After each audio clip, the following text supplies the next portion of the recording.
الله الرحمن الرحیم دا یو ماشوم دی دغه د میرګي مسله وه ماشوم ته کوم ځای بوړی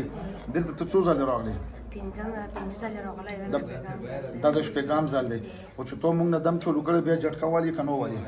نه راغلی نور باندې راغلی مخکې به ورباندې په کوم حالاتو کې جټکه راتله مخکې ورباندې راتله تشه متیازې هم راتللی متیازې باندې نه لاړې او په ویدو به خرابېدې که په ویښه باندې په ویښه هم کله خراب په ویدو باندې به خراب دغه والا چې کومه د میرګي والا مسله وه دا احتیاطاً موږ شپږم ځل په دې وجه وغوښتو چې موږ دغه ټیسټ یې کړو چې موږ مریض چې کوم د تر هغې پورې نه کلیر کوو چې کومه پورې دا والا ټیسټ صفا نه راغلی نو دغه باندې به چې کومه جټکه راغله په دا باندې ډاکټر حضرات بیا ښه پوهېږي اپیلیپسي چې ورته نو دغه نو په جټکه کې متیاز هم لاړې په اوږدو به خراب شو په ویښه به خراب شو خو موږ چې اول یې دم ورته کړی دغه باندې جټکه بیا نه راغله دا شپږم ځل موږ دغه وجې نه راوغوښتو چې موږ دا ولګول عمر ډاکټر له مشته لاړ شه ځان له ټیسټ وکړم نو دغه ما چې چې کومه ایجي رپورټ دی د میرګي چې کوم معلومات کېږي که نه نو هغه یې انشاءالله صفا راغلی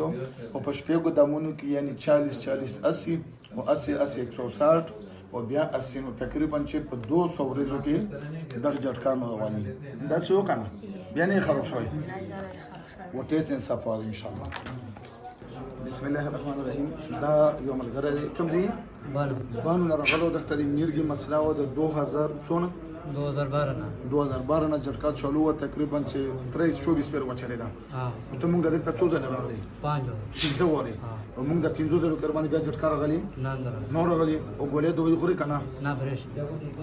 د میرګي والا خو موږ درته اکثر دا خبره کوو چې میرګي والا کم بیمار وي هغه که 10 دین یا زیات نه زیات